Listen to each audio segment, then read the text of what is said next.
something completely different. Hi, my name is Annie Grossman, and I'm a dog trainer. This podcast is brought to you by School for the Dogs, a Manhattan-based facility I own and operate along with some of the city's finest dog trainers. During this podcast, we'll be answering your questions, geeking out on animal behavior, discussing pet trends, and interviewing industry experts. Welcome to School for the Dogs podcast. So I am here with a woman who I have known for 3 years. I met her in July 2015. I could almost tell you the date. That's how important this day was to to me and to everyone at School for the Dogs. Her name is Anamarie Johnson. She is our general manager and has been training with us for almost 3 years, and is just the smiliest, sweetest person, and all the dogs love her. I think the people love her too. I hope so. But Anamarie, tell us a little bit about how you came to be the ray of sunshine you are at School for the Dogs. Oh, I don't know how you became the ray of sunshine. You were born in a sunshine. small town in California. San Francisco.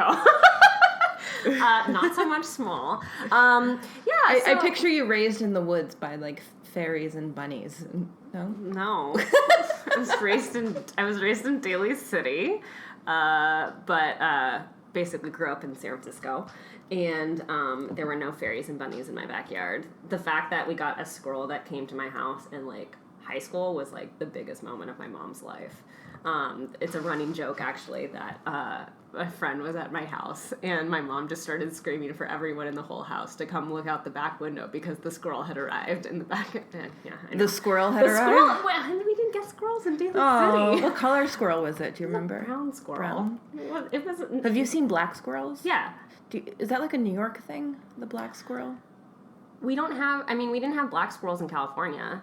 It was just the brown, boring, whatever, gray squirrels. And then where I went to college at UC Davis, we're overrun with squirrels.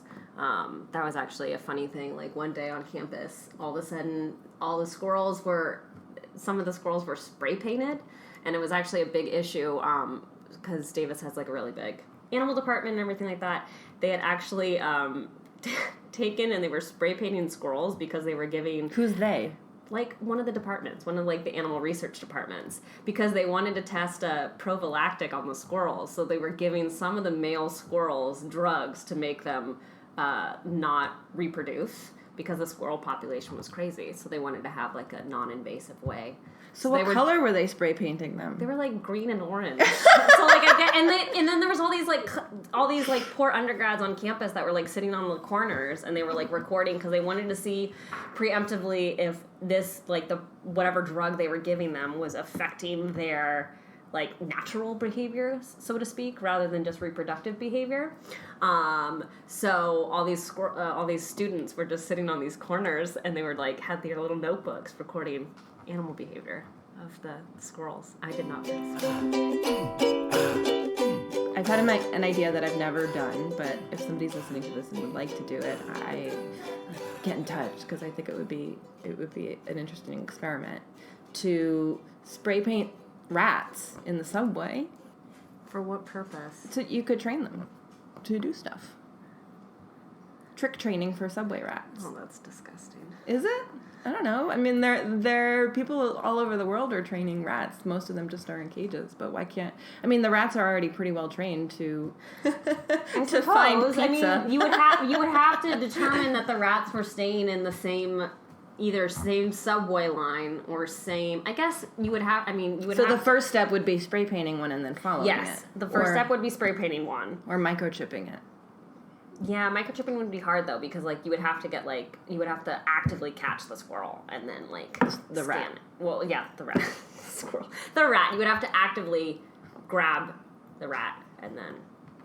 Yeah, I'm not gonna do any rat grabbing, but Ilana's coming to New York this summer. There you go. Our trainer Ilana has a Bobby bookshelf, an IKEA Bobby bookshelf that she's divided into different floors. On each floor, there's a different mouse family that lives. She has a mouse apartment building in her apartment. Means monk. I love but you. Monkey talk means chimp. I love you too. Grew up in San Francisco. Surprise. Did not actually have any dogs growing up. Did you want dogs? Yeah, I always wanted dogs. We got my first cat. Why couldn't you have a dog, or didn't you? It wasn't that we couldn't have a dog. It was that my mom didn't want a dog. There was a family, we always loved animals. So for a long time, the family joke was that we didn't have any pets, but we had the cute little fruit flies that came into our house. So my mom had a little jingle that was, some people have cats, some people have dogs, we have flies. That was her jingle. That was my mom's jingle. Did she sing it? Yeah. I want to hear the song. Well, it was just some people have cats, some people have dogs, we have flies. And that was it. And then she would throw the little flies. I think your mom out should not pursue that jingle writing career. It's not a good jingle. And she would put the flies out the window or say whatever. And we actually didn't get our first family pet until I was 7, and the only reason I remember the exact time frame because her name was Mississippi, and she was a little cat. She was actually a regular sized cat from San Francisco SPCA, and we had gone down because San Francisco SPCA every year they actually take over the windows of Macy's. Which I always thought would have been a really good idea at the Macy's here, but whatever. They take over the windows. That is a good idea. They take over the windows at Macy's. They've done it for years, and they actually have volunteers down there. And so they put cats and dogs in the windows for adoptions. So we always used to go down there, and Kitty, inventive name, was not actually in the window, but she was down the block because they had other animals for adoption. So we loaded her up in her little box in the middle of downtown San Francisco Union Square, and we brought her home, and she was excellent. And Kitty was a cat. Kitty was a cat. Okay, I know. just checking. Yeah, just making sure. Just to reiterate, Kitty was a cat, and because in the world that would fall into the group of ironic dog names. I know. No, it was not. We were non-inventive family. So we had Kitty till I was 11, and then she passed away, which was hard. And then we got 2 new cats from the San Francisco SPCA. But my mom was still insistent. She didn't want a dog. She could handle cats. Part of it also was she said it was too much of an emotional bond, which I feel is a really illogical statement. But she felt bad. She felt like the cats didn't necessarily care when you left. The dogs really had a connection to you, and so that's why she didn't want to deal with them. Because she felt bad if we ever left. Oh. Which, I can see that. So, she had cats because she didn't want a dog that would have to be alone. Yes. Okay. Yeah. And weren't you guys home a lot? Yeah, but... But you would go in and out? Yeah. Okay. She just felt bad. So, we ended up... Donna and Pepper then became another inventive name, Poochie and Poochie Mama, because we discovered that they weren't sisters because Poochie, in her hiding space, we discovered a very odd noise one day, and Poochie, being the very special behaviorally cat that she was, continually for the rest of her days would nurse on her mother. Even though there clearly was not anything left, she would just nurse on the fur. So Poochie Mama had this gross yellow discolored fur. Kind of like a Grey Garden situation. Yeah, it was very weird. And then, so all this time, in part because we had the cats growing up and everything like that, I had actually in high school volunteered for San Francisco SPCA as a high schooler, which I would recommend to any high schooler. It was an awesome way for me to hang out with cats during the summer and also crank out my summer reading. Because you were hanging out with cats. Yeah, I was hanging out with cats, and they would sit on my lap, and I would get through my summer reading. It was awesome. Which was also very funny, I thought, because come senior year of high school, I actually won the service award, which I was like, oh, I'm really glad that I got the service award, but I was kind of like, all I was doing was sitting with cats. Wasn't that a lesson that when your job should always be that fun? Exactly. Then I went to UC Davis, and I had grand visions of me. I've always been a little bit of a nerdy child, so I always really liked history of medicine kind of thing. So I actually went into UC Davis as a classics major, and I thought classics would be the way to go in terms of my history of medicine desires. My winter quarter of freshman year, I realized in one of my history of medicine classes that there was an alternative major named Science and Technology Studies that didn't require me to take Latin, so I dropped out of Latin, the one thing I've ever dropped out of. And then I got my major in Science and Technology Studies. I was able to double major, so I did evolutionary anthropology. So I studied monkeys. But all along this path, sophomore year of college, I got an internship at the National Library of Medicine. So were you thinking you were going to do vet work? No, never. So I was volunteering while doing my undergrad. You were just like, hey, I like animals? Yep. So I volunteered for the Yola County SPCA, which was a very small foster-based organization. And I really liked doing that. I was hanging out with dogs all the time, all that kind of stuff. But I still just kind of envisioned myself, I'm going to do this academia. I'm going to become, professor or whatever the heck I was thinking. Part of this is interesting to me because I feel like you made choices that never would have occurred to me to like. And I think we're both interested in animals, and we both get into the nerdy science of it. Yeah. But I think I just always felt like, well, I'm not good at science. That's not like something I'm good at. And so I can't be a vet. Yeah. And I don't know what other options for me it was a different position. But I also didn't I literally don't think I knew that there were people out there researching animals and that you could Oh, you mean my monkey research? Well, I mean, you also have a master's in researching dogs, but I don't think that I thought that was like a job option. Yeah. So it's cool that you did. Yeah, and I had, going to UC Davis, as Annie had mentioned, it's a very prominent vet school. So there was actually an undergraduate major in animal science. But at this point in time, I knew I liked animals, but I still had this whole dream of, doing whatever with history of medicine, because at that point I knew I didn't want to be a vet. But is that why you went to UC Davis then? I mean, as opposed to any other school? Was it because it had a program like that? No. It was just convenient? Yeah. I got in other schools, and UC Davis gave me the best financial aid package. There was no reason for me, at the end of the day, initially, was for me to go to Davis for animals. It wasn't, this wasn't a plan. So I was still volunteering and did animal stuff on the side. I had all these roommates that did animal science stuff, which was cool. But I didn't, it wasn't, I had no point in my mind that I was going to transfer or anything like that. In part because a lot of the animal science stuff, because I had roommates that were,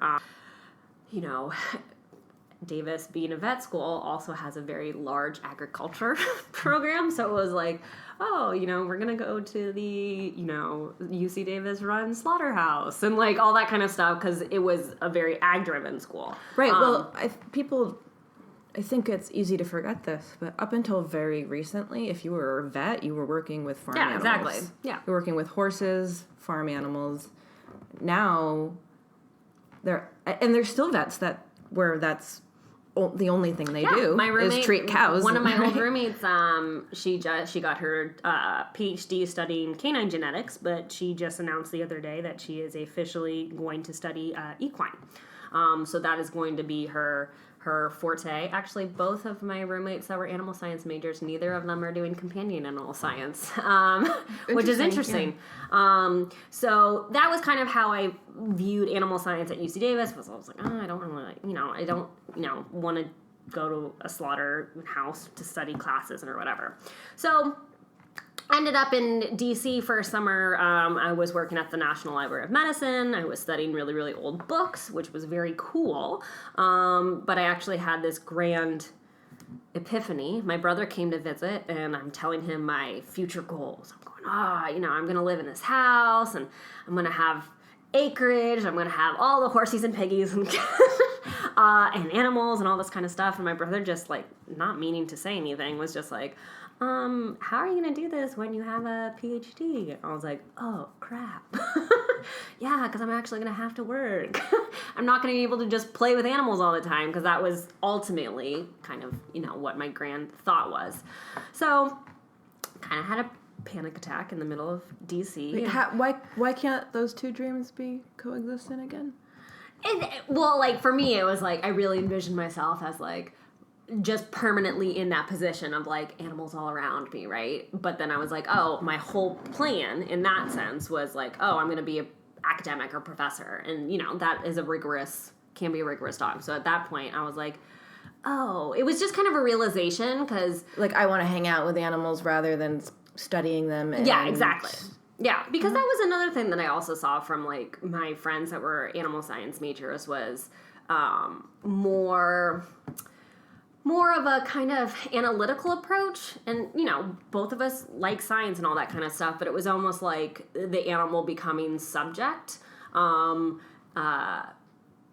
kind of just, like, more of a robotic analytical side of things, of just, like, animal as subject as opposed to animal as being, and kind of researching the similarities and that kind of thing. So I had a little breakdown in the middle of D.C., called my mom. I was walking to the Trader Joe's in Georgetown.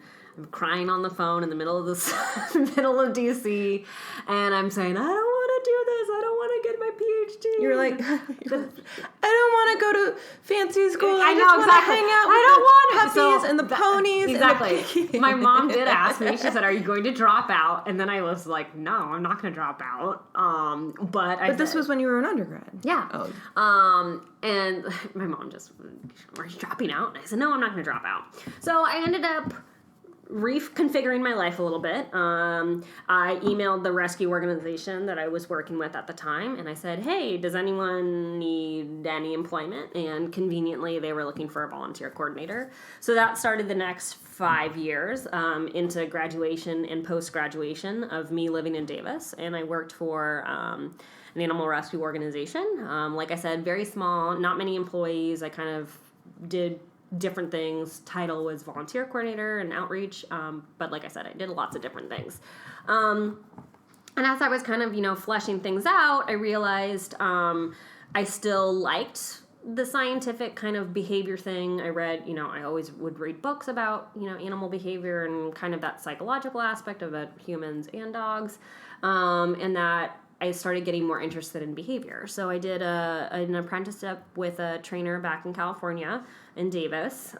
Really liked it. Nancy Oplanoff with Thinking Dogs. We did a puppy class. We did a basics, manners class. She does like a canine college. So they do like schools field trips down in downtown Davis, and they go like, so great. Hang out, and like so cool. Parents go and get like a drink with their dog, not watching, so they can go in and the dog gets independence and mat work and all that kind of stuff. So she's done some of that. And then you ended up moving to New York. Yes. So came to New York, got my got the program at Hunter College, and Anamarie has a master's in animal behavior and conservation yes. from Hunter, which has a great program. Yep. And started off because I thought I still wanted to do shelter stuff.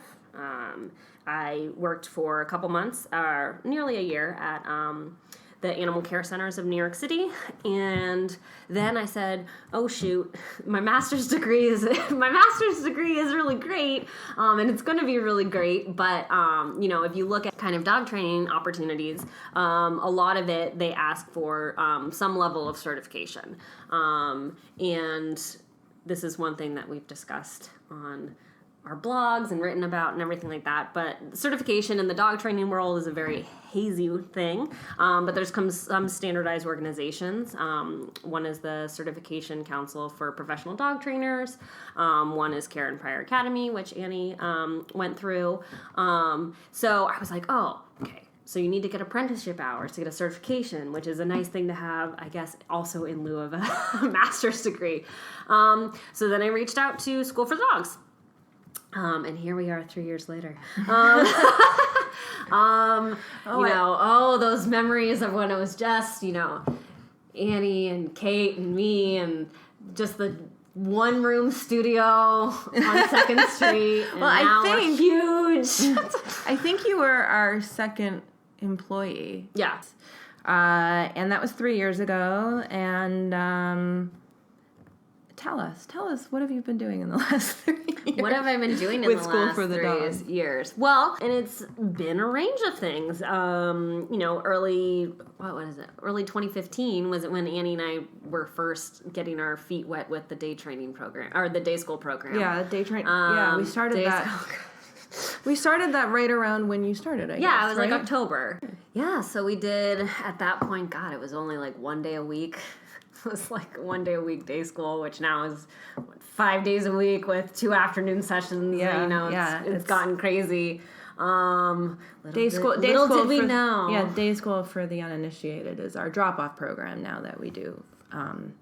It's half day. It's a half day. We do morning and afternoon sessions, and there's usually 4 dogs and a minimum of 2 trainers. Mm-hmm. And if we have apprentices, sometimes it's even like almost one-on-one. So it's a lot of fun. Yeah. We have fun with them. They're our buddies for those hours. Yes. So did day school. Sure, right. And then which you still do sometimes. I still do sometimes. And then once I had gotten kind of more of my feet, quote unquote, wet in terms of shadowing, which we still institute now for our apprenticeship program, I started taking on clients. So I had taken some that had branched off from Annie and Kate, then started getting my own clients. So for the last 3 years, it's been a mix of day school. It's been a mix of private clients, which is, seeing them one-on-one and working with just puppies, working with leash reactivity, working with all kinds of fun things in the grand big world of New York City. And teaching classes. Puppy K and prep and all that kind of good stuff. And but here's a question that I bet nobody's ever asked you before. We'll see. When did you first learn about classical conditioning? Okay, so when I first learned everyone knows about Pavlov from school, elementary school. Well, also everybody knows about classical conditioning, they just don't. Well, yeah, exactly. Yeah. So most people don't know what it's called. I think for most people. But a lot of people don't know about Pavlov and don't learn about Pavlov in school. So tell us about Well, then I Pavlov. guess I got a good education. So Pavlov. Your Catholic schoolgirl days. My Catholic schoolgirl days. So Pavlov was Russian. And he was studying gastrointestinal systems. Yes. In dogs. And he early had 1900s. And he was studying the gastrointestinal system and was trying to get them to. He was measuring their salivation, right? Mm-hmm. And he would get them to salivate with what we now define as an unconditioned stimulus, which was meat. I feel like that's a very pop culture reference too. Yeah, but do you remember learning that in school? I don't. I mean, I guess I did. Yeah. You did. You remember a class where they taught you this? Not a specific class, but yeah. I mean, in psych. Well, I don't know. Not all schools have psych. A psych section. I don't think I learned about what classical conditioning was in school. But to finish talking about Pavlov. So Pavlov, anyway, he actually, I believe. I mean, I wasn't there. I wasn't there. But I believe it started out as a nuisance where he was entering the room to start these experiments, but the dogs were salivating before they got the food. Yeah, probably. And he was like, "Wait, actually, I think there's something happening here." So he just started doing different things, like having someone else enter the room with a white lab coat to see if white lab coat would become a conditioned stimulus. And but we're getting ahead of ourselves because we haven't even defined what a conditioned stimulus is. Exactly. And dog training has all of these terms like this, which are not purely dog training terms. They relate to the science of behavior that I feel like when you explain it, it's so obvious, but they sound off-putting and fancy. Yes. So Pavlovian conditioning basically is called Pavlovian conditioning because Pavlov realized that whatever preceded giving these dogs their food would eventually take on the meaning, basically, of the food. Mm-hmm. And that hearing in the case of Pavlov, I think it was actually a buzzer, bell, whatever is presented prior to giving the food will eventually create the same reaction as the food itself. Mm-hmm. And that became known as Pavlovian conditioning. And there's been lots of pop culture references as of late. The one I think of is the Office reference where Jim keeps on turning on, or he keeps shutting off his computer or turning it on, and then as soon as so you hear the Microsoft noise, and then he'll offer Dwight across the way from him a mint. Oh, damn, that was another file. Gonna have to reboot again. Hey, Dwight, do you want an Altoid? In school, we learned about this scientist who trained dogs to salivate at the sound of a bell by feeding them whenever a bell rang. So for the past couple weeks, I've been conducting a similar experiment. Dwight, one Altoid. Okay.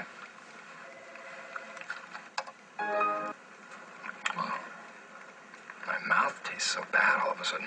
So you sometimes, if you keep your eye out, sometimes you'll see it in kind of like television and stuff because people think it's a kind of funny association. If you keep your eye out, though, you'll see it in every part of your life. Yeah, I mean, yes, you'll see references to Pavlovian conditioning. But what's funny to me is sometimes when people are watching dog training happening, they'll say, "Oh, it's so Pavlovian," but really, I want to be like, "Yeah, but so is like." Everything. Yeah, exactly. Right? Like anything that we're not born knowing about that we associate a meaning with eventually because of paired repetitions is something that has been classically conditioned, Pavlovian conditioned. So what's an example of an unconditioned? An unconditioned stimulus is something that already kind of has it just has a reinforcing factor to it that you didn't need to be born. You didn't need to be, you kind of think of like natural things. So like, like quote unquote instinctual, like food, and you think, something that is inherently pleasurable, that didn't require any, additional learning on top of that, obviously. Food, sex. Right. And it doesn't necessarily have to necessarily be a positive. So touching your hand to a hot stove, I would consider that an unconditioned stimulus because the immediate effect of the heat. It's more like the flame, wouldn't true. it? Yeah. The flame, that's the unconditioned stimulus. Where we have an inherent fear of something like fire. Yep. Or, a baby doesn't have to be taught to go to a nipple. They're not conditioned to know what a nipple is. Yes. But dogs and humans and all of us are conditioned to know what lots of things are based on the associations we make with those things. Yeah, I think a funny example I like to give is these are common things that I do that happen every single night, and like my husband and I joke about it now. Common things for my dogs are the one embarrassing, the one embarrassing conditioned response that my dogs had elicited is when I used to work from home for the rescue that I worked with back in California. I used to wear pajamas all the time, and as soon as I started putting on actual clothes, my dogs had the response that, "Oh my God, Mom's going outside," and they'd get really, really excited, which was somewhat embarrassing. But kind of on my day-to-day life now, my husband and I will watch TV at night. And the dogs are kind of relaxing and calm and everything like that. And as soon as the television goes off and you hear the television noise, bida-boop, they bolt because they're like, "Oh my God, it's like we're going to dinner or, it's going to bed. We're having our quote unquote second dinner," because one of my dogs has issues, but whatever. And we're doing a second dinner and they immediately run to the food bowls and they just stand there. And Kenny and I will be like, "No, we just shut off the television because we don't want to watch it anymore." And then the dogs just get really amped up and really upset because they're like, "No, we heard the buzzer, even though we haven't done anything." When they hear that, they run to their food bowls? Exactly. Well, that would be an easy thing to teach as an added cue. Yep, exactly. To add a cue to, so if you wanted to teach your dog run to your food bowl, you would say, run to your food bowl and then turn off your TV. Yep. And then inherently they're self-rewarded.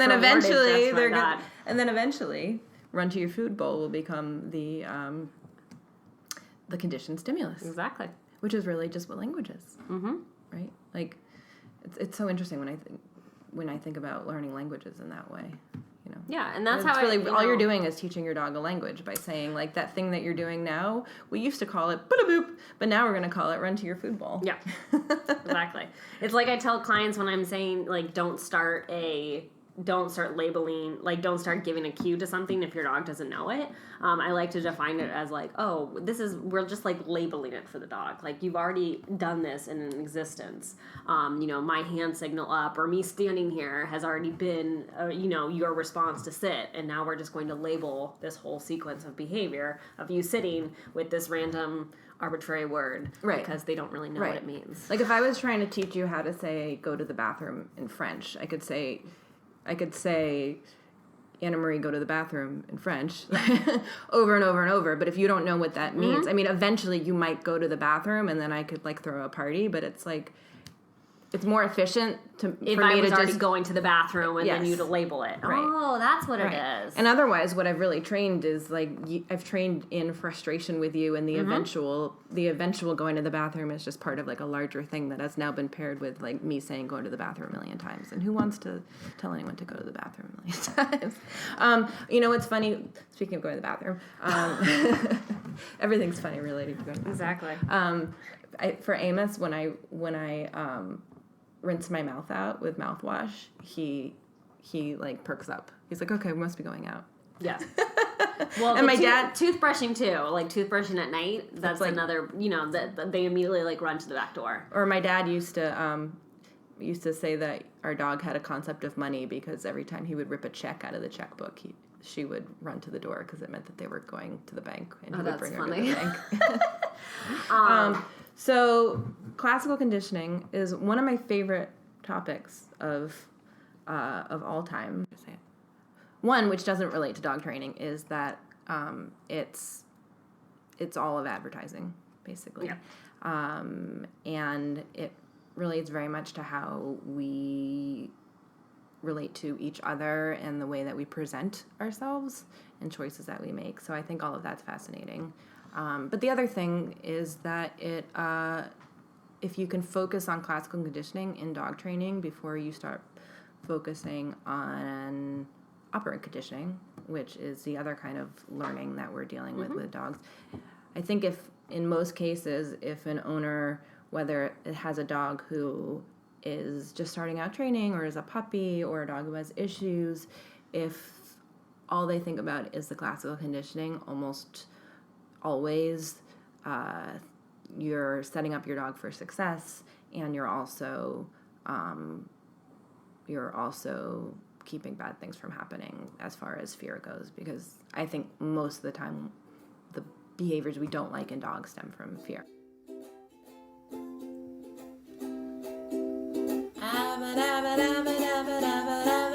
Said the monkey to the chimp.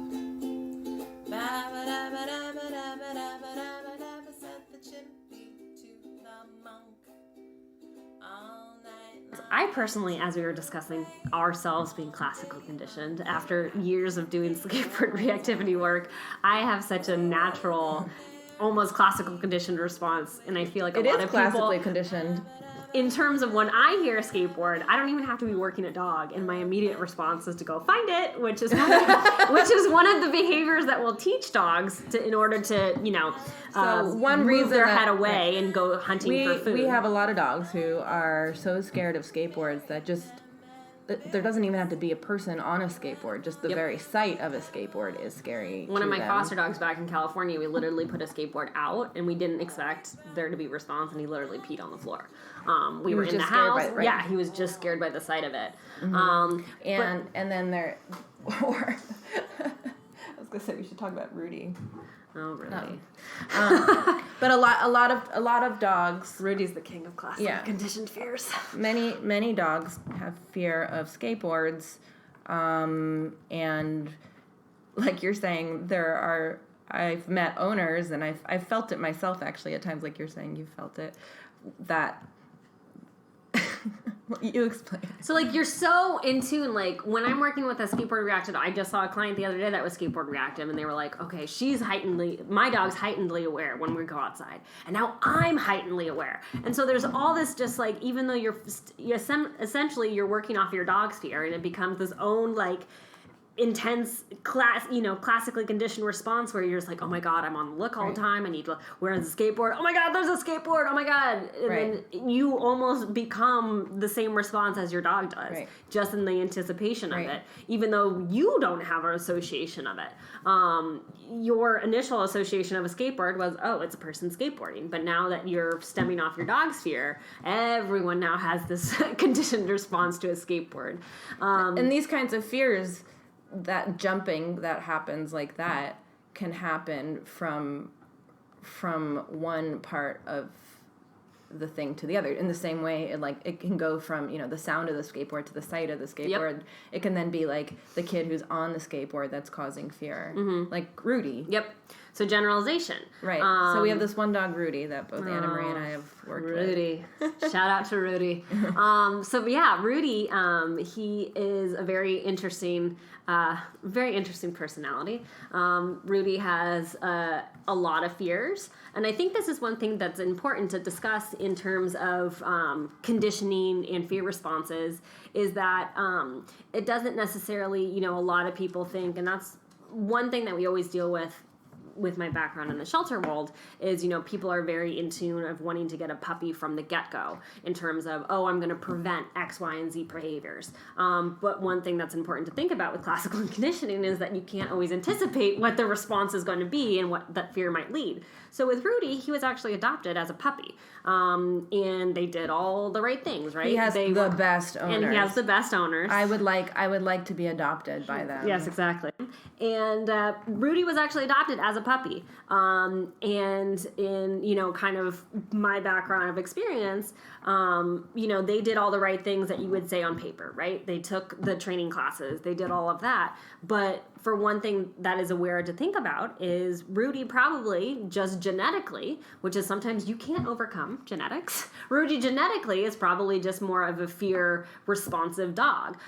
He just has a more heightened fear response. So despite doing classical conditioning as probably recommended in his puppy kindergarten, he just tends to be a little bit more reactive. Or not. We can go back to that. He can maybe be a little bit more reactive than another dog that could have been the same age and adopted at the same time. Right, I think that's very true. People make the false generalization that if a dog has problems, it's because something happened to the dog, or if the dog has problems, it's because they're reflecting the human's problems, and those are both such fallacies. Because I think it's possible for it to go in the other direction. I think it's possible that if you are a person and you have serious problems, your dog might for sure have serious problems. But I think it would be false to say that that's always the case, because we have owners who have done everything right, sometimes since the dog was literally born. Yep. And the dog has issues, and is it possible that it was caused by something that, was something that happened that none of us can perceive, and that's the reason? Yes, that's possible, but it's also possible the dog was just born with, higher levels of anxiety. Yeah, higher levels of anxiety. We all agree. which is part of, fear evolutionarily has a lot of benefits. Yep. Talking about fear. So Rudy, though, Rudy, I call him the Woody Allen of dogs, because he's just the extra neurotic. Yes. But it also, we should say, it can be epigenetics, right? Yep. It's not just, everything's been fine for every generation, and then this one dog pops out with issues. Yep. Stress in the mother, or which would be for him very, very likely, considering that he was a shelter, as a puppy. To list some of the things that Rudy is afraid of, one is children. Now, having had Rudy since he was 4 months old, his owners know fairly well that there was no reason for Rudy to not like children. It's not like he was exposed, he didn't have children growing up, anything like that. There weren't kids that were in the house that were potentially, messing with him or anything. But for some reason, kids just tend to elicit a very strong fear response in him. He'll bark, he'll lunge, anything like that. Now, all this being said, Rudy has gotten far, far better. With the help of our training. I don't want to say that. I don't want to act that, we've been working for all this time. But one thing to be aware of is one thing, and we can get a little bit more into it, one thing that we do utilize with classical conditioning is what we call this idea of counter conditioning. But what I think is funny about Rudy with the generalization is Rudy went from, not funny, I mean, it's just unfortunate, but it's a good example, is Rudy went from being scared of, I think something having to do with movement. I mean, I think the children thing has to do with children running around. Yep. And that has now extended to any just child. But, standing. But also, skateboards and where he used to live in the East Village was right near a school, and there'd be like lots of kids on scooters. Yep. And so it seems like it also had to do with anything having to do with wheels. Essentially, the main goal is that we change the association that has already been classically conditioned. So, you counter classical condition something. And a lot of times we utilize food. But one thing that is also important is that, especially for something that is fear-based, sometimes it can be movement away from the object. So rather than requiring the dog to just stand there and then continue to get fed food, which might be too stressful, you can also reward by moving away or giving an alternate behavior. You're pairing the formerly scary thing with something good. Yep. Which could be distance, or it could be food, or it could be a scratch on the head. Yes. But usually we use the bigger guns, like Turkey. the bacon, the turkey. Yep. Because it tends to be a little bit more high value and a little bit more salient to the dog than something like kibble or just movement. So, in a positive note of Rudy, the mister of all problems, we love him very much. I've actually gotten to the point with him, because with skateboards, one of the bane of our existence with training is that a lot of it is the unpredictable, which is really hard when dogs like to have consistency in their lives, and then when you just kind of throw skateboards at them every which way, it's scary. So what I've actually been able to do is we go to the McCarran Dog Park in Brooklyn, in Williamsburg, and we'll just kind of stand outside the park, and every time he looks, and he gets a treat. Rudy has also played the game so much that now he just does a quick look, so I've had to build in duration for him. But we've gotten to a point where he actually is now refusing to leave the skate park because he knows it equals turkey. So I would say that's a good sign of his conditioning. Now, that doesn't mean in that context, in that skate park where it's a little bit more controlled and managed, and he's working with me and he knows there's all that kind of stuff, he doesn't have that same, it doesn't elicit that same fear response. But, I do check in with his parents, and, sometimes, 10 o'clock evening walks when a random skateboard comes out from around the corner, he still will resort back to that, more conditioned classical response where it's more that fear-based because thing. it's hard to practice those moments, but by doing the work you're doing, you would think you're lessening it to some extent. Now, here's the surprise answer that I think you're going to give to my question, or surprise to perhaps to our listeners. Okay. Rudy goes crazy. Let's say it's 10 p.m. They're walking him, and the guy, the food delivery guy, goes by. What do you tell them? And he goes nuts. Mm-hmm. What do you tell them to do? I would tell them to move away, increase distance, right? Because at that point, that's going to be more rewarding. Or you could give them something like a find it or treats at the ground, right? Because you're still wanting to change that association. Even if he is reacting, it's just kind of the experience. And by reacting, we mean barking. The reason I think this is surprising is because I know when I first started to understand this in dog training, I was like, what? Science must be wrong. You're rewarding the barking. You're rewarding the barking. And this is like the special thing about classical conditioning that's so important to remember is behavior doesn't matter. Yep. It's not about what they're doing. Purely experiential. It's about what they're feeling. It's not right. It's about their experience of the world, and what they're doing has absolutely no play. Mm-hmm. Right? it's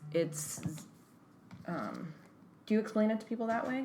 Yeah, I say, like, I remind people that it's just kind of, the behavior doesn't factor into anything. It's literally just, I want you to experience this moment, and this moment is a scary thing now equals Something good. treats get shoved in my face. Right. Because I think a lot of times a lot of people are very set on, especially when they're in the midst of, like, having a puppy and they're doing all these great things, like practicing sits and downs and all that kind of stuff. It's our default to be like, oh, my dog has to earn the treat. And it's our default to be like, oh my God, well, there's a skateboard that came by. I have to ask my dog to sit, and then they get a treat, and then everything will be fine. Because now my dog will learn to sit when the thing comes by, and then they get a treat, and blah, blah, blah. And it's really just like muddying the water. It's overthinking it. So a lot of times I just say, poor language teaching, really. Because that's not how it would work. I don't think we would learn that way either. It might, and I think that's what the reason training like that persists is, like, it might work, but your definition of work might not be so spot on. Yep. So Rudy's fears have escalated to the point where he is. Or was, I don't know. I haven't seen him for a while. He's been really, really good. But when I was working with him, I watched. It was like switching seats in the Titanic. Actually, people would be like, "Oh, we solved this problem. Oh no!"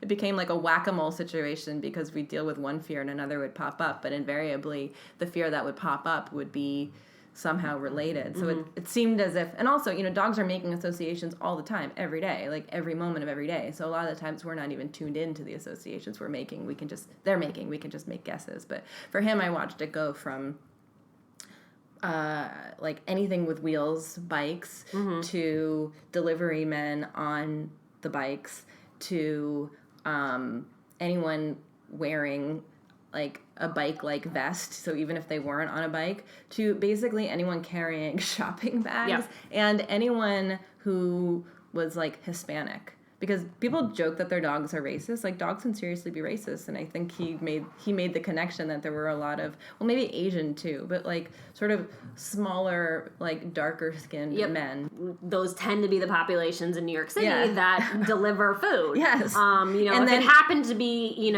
blonde haired and blue eyed people, it would have been the same thing. Well, Rudy's a great example as far as clients go, I think, of people who want to do dog training with their dog, and not because it's going to solve all of their dog's problems, but because they realize their dog has a propensity to develop problems because they're very sensitive, and and they're having these dogs live in what might not be the absolute ideal environment. But they've chosen to put him in this life, and he's doing great, but they're also not. They're using training as a way to enrich his life and to ensure against problems. And I think a lot of the stuff that we do with him is stuff that his owners could do with him. It's if you can bring in a professional to do that and for you. I've been described, my last Christmas letter from them was described as the auntie/therapist. The beloved auntie/therapist for Rudy. Well, I mean, to be fair, I know it's not something everyone can afford. Yep. But I think it's really great that like they've made this a priority in their life. And one thing that it's important to think about with think about the money people spend on cars and other ridiculous hobbies. Like Rudy is like the most unridiculous hobby. He is like he's the best. He's the best. But one thing that is good to think about in terms of us discussing all of this is, yes, we do this in our like day-to-day life. Yes, I do an hour per week with Rudy. But it's funny, the last couple weeks that I've done it, like, it's pretty common that Rudy will just come in and then, like, flat out, like, pass out on the ground. And in my view, I've, like, been teasing him. I'm like, Rudy, we literally did nothing today. We literally, like, walked down to the park, I fed you some cheese, like... He was like, that was so much work. And he's, like, exhausted after it. And, like, his dad is like, he's always so tired after training. So that's an important thing to think about too in terms like of even just a little bit of and training. enrichment and doing this kind of like classical conditioning is, classical conditioning requires a lot in terms of consistency. Like, every time a skateboard comes by, when you're using it in training. Yeah. When you're using it in training. But that doesn't necessarily, classical conditioning, as Annie would agree, is happening all the time. So it doesn't have to be anything beyond your normal scope of your scheduled day. You don't have to be like, oh my God, I didn't do my 3-hour session of classical conditioning today with a skateboard. Just making sure that every time you're going on a walk, you're having cheese out, and but you're also preparing you become the conditioned reinforcer too, and just the fact that you are feeding, I think, like the fact that you are feeding your dog at any point, even if it's in your kitchen, is helping build a good association with you. And I think that's one reason why I think a lot of our clients always say, like, oh my God, my dog loves you so much, or focuses on you. It's like we've just become giant conditioned reinforcers for feeding treats. Well, and you want the fun and excitement and all that kind of stuff, and the kisses.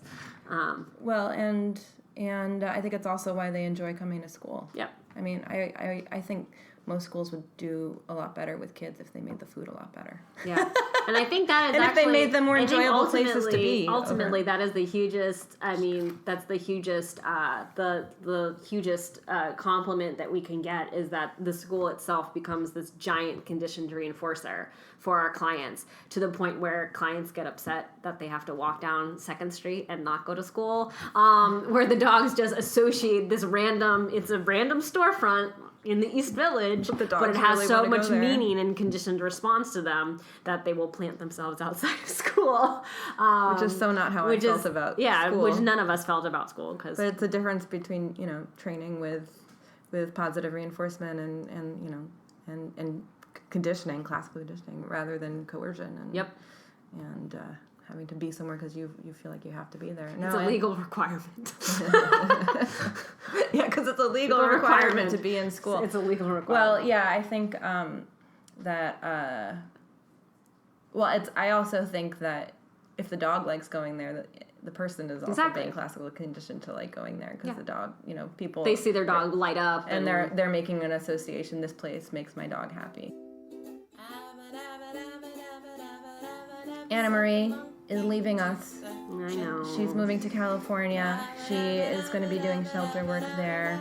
I say she's leaving us, but she's only leaving us physically. digitally and emotionally. Stay tuned. Yes.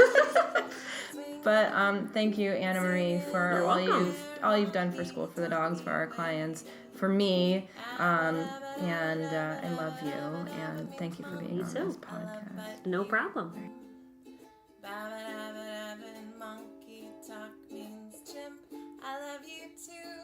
In honor of Anamarie, our fun dog fact of the day is about California.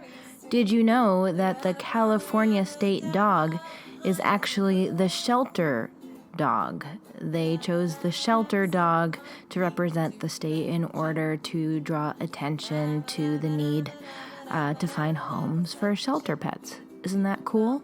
Special thanks to Ellie Lonan for letting me use her ukulele cover of the wonderful song Abba Dabba Honeymoon.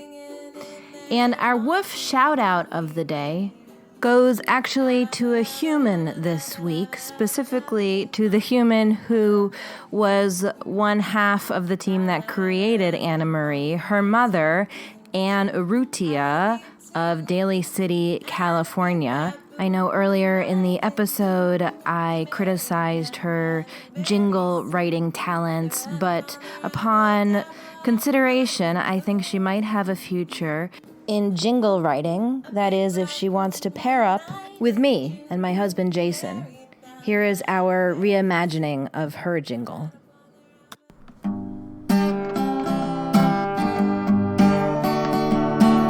Some people, they have dogs. Some people, they have cats, but we have flies. They fit better into our lives. Now for something completely different. Thank you so much for listening. We'll be back next week with another show. If you liked this episode, please remember to subscribe, rate, and give us a 5-star review on iTunes. And of course, tell your friends. If you have suggestions for future topics or questions about training, please make sure to join our Facebook group, facebook.com/groups/schoolforthedogs. See you next week.